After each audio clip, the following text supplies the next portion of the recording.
I'm not dead. You're not dead. That's nice. That's a good thing. It is. We would prefer that.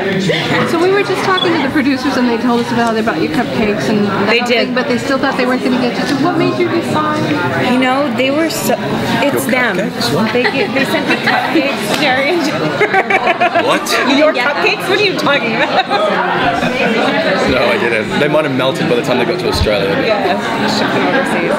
I think it was them. Like I loved them, and I know that being on a TV show, it's important that the show is great and wonderful and all of that, but it's the people that you're working with in the end, and they are so wonderful. And then it just, I mean, the cast is so fantastic and wonderful. I mean, that's really what it was. Well, I know you were. We talked about this before, but about having two women involved in this and what that means for the writing process and just the whole process in general. So tell me a little bit about that. Yeah, it's funny to talk to you in this I know, capacity now. Formal. I really loved that it was women, and I've always wanted to, as you know, like I've always wanted to build female characters and female examples that are more true to our experience and represent something for younger women that they can actually aspire towards, and that isn't destructive to their projections of what their future life can be like. And that was really important for me, and I thought that Sherry and Jen offered an opportunity to do that in a way that I hadn't had previously. I promise we'll ask you questions too. One more for her. You've done a lot of genre projects, obviously. Smallville, Chuck, Street Fighter, all of that. Is this sort of fantasy world? Is that just what you're attracted to? Honestly, I think what happened is I got Smallville, and that put me in a certain category. I think. I mean, maybe it's not that way, and but that seems to be the projects that people come to me with.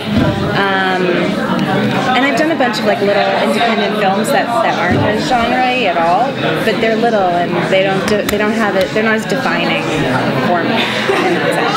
But I like them. It's fun. Why did you join? I was unemployed. You're lying. We heard it was your deep voice. You were employed. I was very employed. Yeah, I was doing a Jane Campion miniseries for Sundance and BBC, but I wasn't going to do pilot season this year because I was just going to put my head into this big piece we're doing in Queenstown.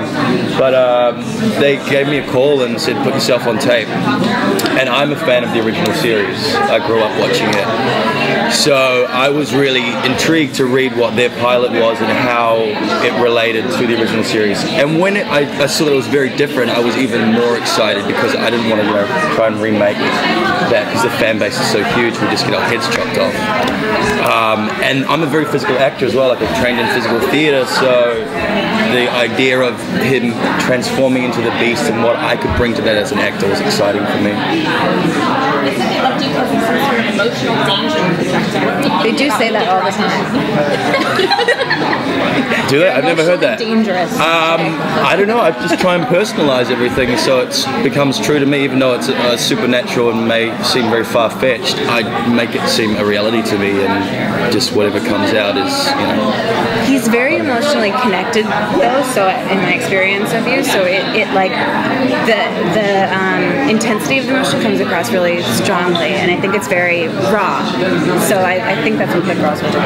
Yeah, and I mean the situation that this guy is in, he's not a beast, he's not a lion, he's actually a human being, or was a human being, and has had this ripped away from him. So, just for anyone to think about that situation, if that happened to any one of you, it's pretty full on, and it can take you places. So, yeah.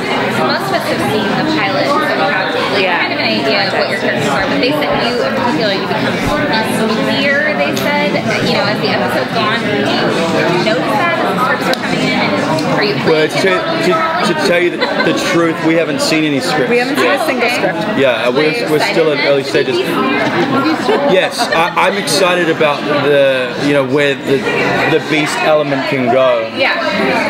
And the whole backstory. It's huge. It can just go everywhere. There can be other beasts, because they were part of a military experiment. So he has other friends out there. I mean, most of them are supposed to be killed, but there's so many avenues you can go.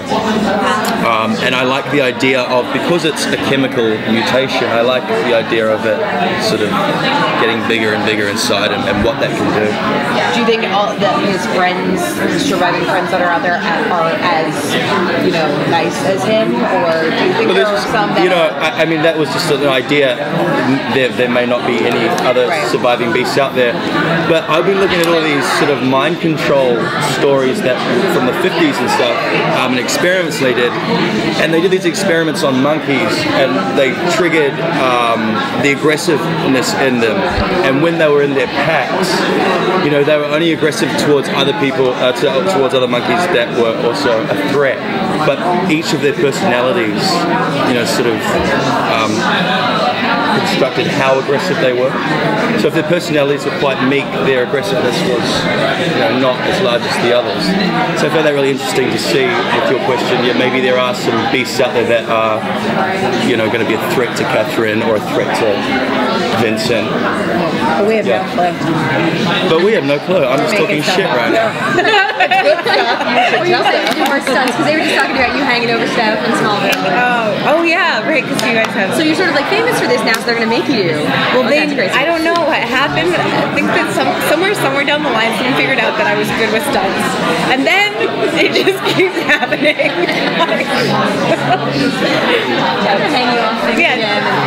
Yeah, they did hang me off a lot of things. Sorry. So did you guys have to do a chemistry read together, or did they just actually think that you would be able to act it? No, it was all prescribed. We had to do a chemistry read. We did do a chemistry read. Yeah. I was brought over for a test deal, and then flown back, so I had to go back and shoot. And then when I got off the plane, I was told to get back on the plane, the next plane, and come right back to LA from New Zealand to do a chemistry read to meet Kristin, which was exciting. But and we did, you know, we worked really well together and had a good connection. But because of my hair being shaved, they put a really bad wig on me for this chemistry read. So Kristin met me with this sort of alpha. Jay was more self-conscious about it than like, no one else noticed, I don't think. I looked like the Western Bogan from hell. That's like white trash where I come from, you know? Like, it was, I was like, hey Kristin, I just got off the plane. I'm from New Zealand. I'm from New Zealand. Hope you like me. But it went well. Thank you guys very much.